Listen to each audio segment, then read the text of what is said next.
Dum dum dum dum da dum dum da dum. Dun dun dun dun dun dun dun dun. Ba dum da da na na na na na na na.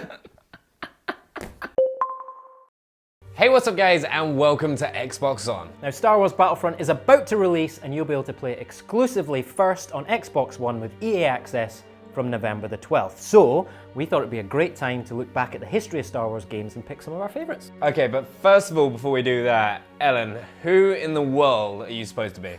I am not Ellen. I am Nelly One Kenobi. No, you're clearly Ellen. No, I am Nelly One Kenobi. Oh, you're Nelly One Kenobi. Oh, nice. Get him to buy us lunch. And you will buy us lunch. Do you guys want to have lunch? I'll buy.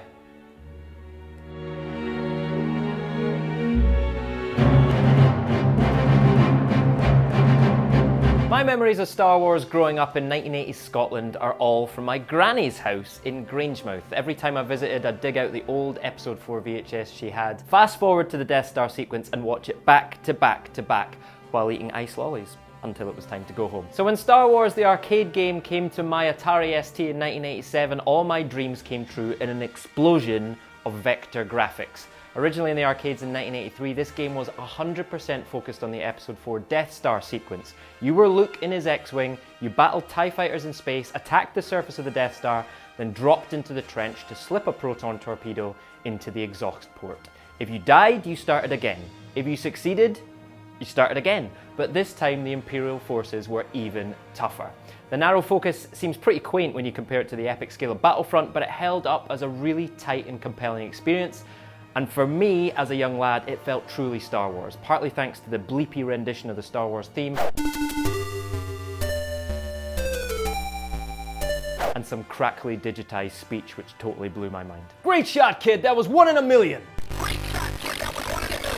The recent new Star Wars Battlepod arcade game is actually a pretty similar experience, so if you can't play the original, you should definitely hunt that down. And after that, going to my granny's was never quite the same.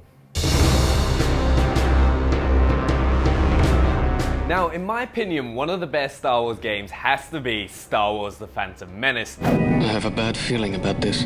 Which came out in May 1999. Yes, it has terrible graphics and at times one of the stupidest storylines ever. I have a bad feeling about this. Due to Obi-Wan Kenobi constantly losing Qui-Gon Jinn in every single mission. However, the thing that makes The Phantom Menace unique to games that come out these days is that it still very much follows that old tradition of mirroring the film's plot. I have a bad feeling about this.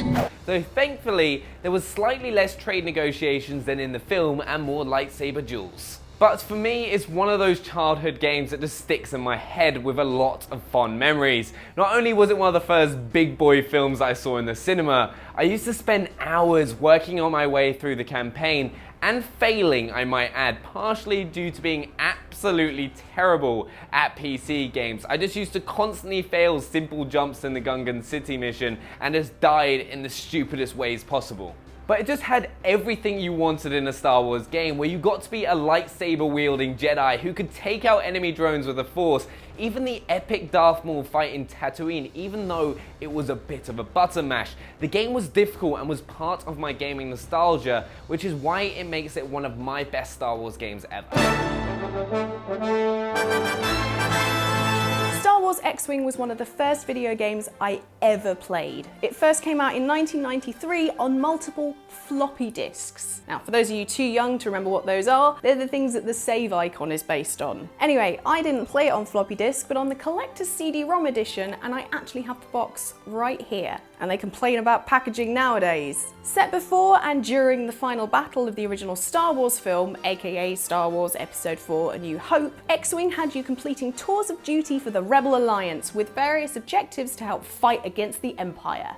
You had a first-person view of the cockpit, which I, as a small kid who hadn't even seen any of the films yet, thought was the coolest thing ever. I can't imagine how long-time Star Wars fans must have felt flying around in space in an X-Wing shooting lasers. Pew pew! Okay, well, you didn't just shoot lasers, you had escort missions and attack missions, including attacking convoys or having dogfights with other fighter aircrafts. You also had to keep an eye on your power levels for your shields, engines, and lasers. Oh, and there was a pretty cool feature in that you could have a somewhat literal wingman by sending orders to the friendly pilots to help you complete missions. To learn how to do all this, you had this lovely manual telling you all the controls and what all the lights in the cockpit meant.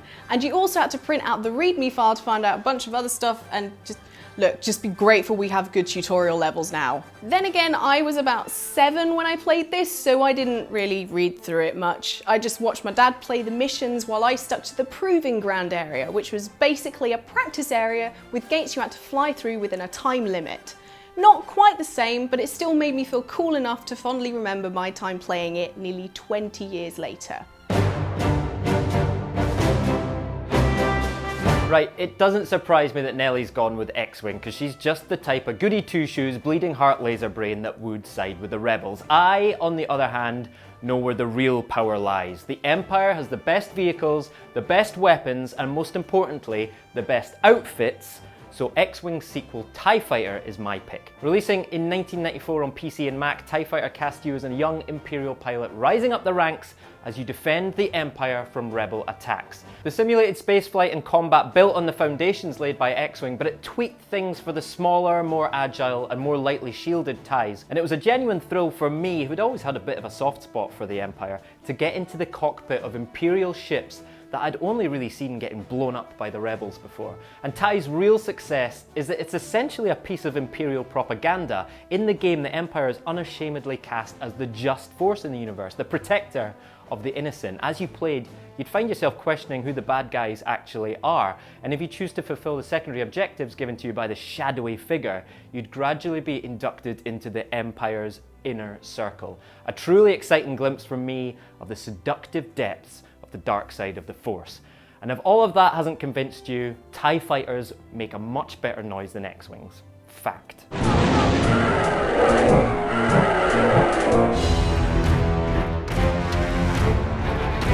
Now, one of my all-time favorites is the original Star Wars Battlefront. Star Wars Battlefront came out in 2004 and was a third and first-person shooter.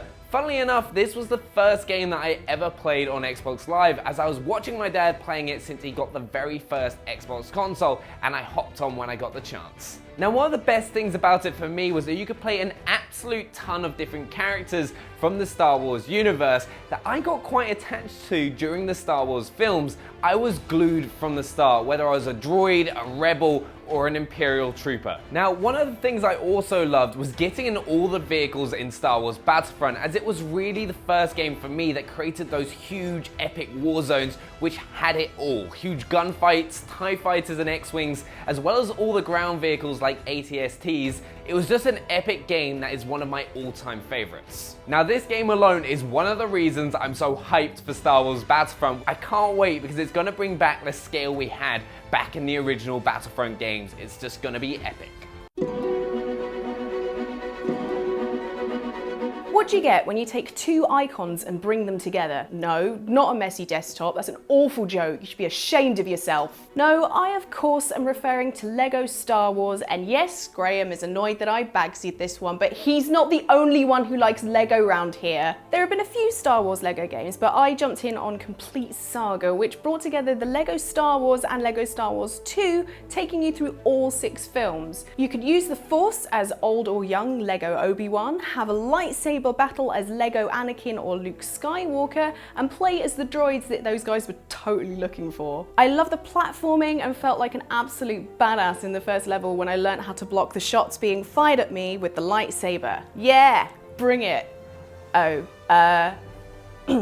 my favourite thing about the game was it being co-op, as it meant I could play through levels with my sister, working together to solve puzzles, find all the golden bricks and mini kits, and fight over all the studs. No, the blue ones are mine. Mine. Seriously, nothing will make siblings turn against each other faster than a fight for the studs in Lego games. I mean, we were both like adults at this point, but I'm sorry, I really want them to be like true Jedi. It was just a ridiculously fun game, and seeing the characters turned into adorable Lego figures is one of the best things ever.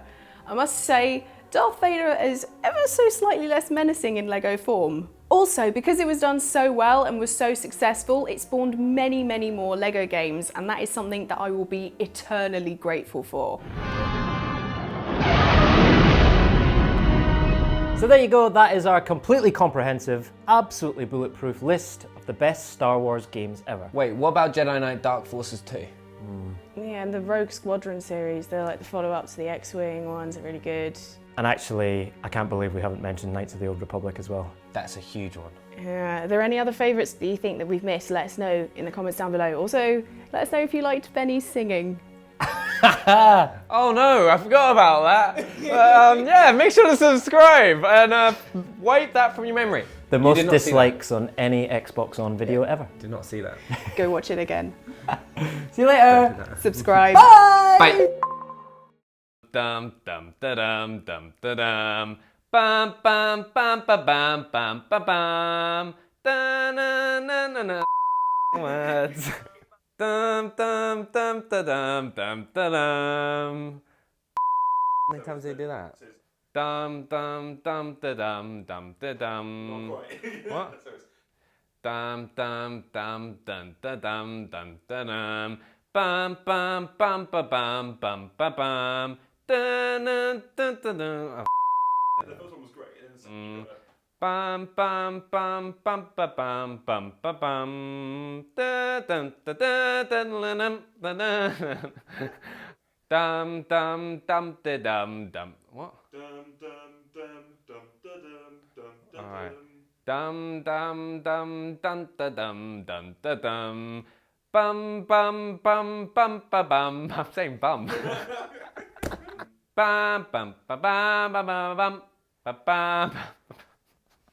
Okay, let's call that day there. We can be here. Yeah, I'm happy with that.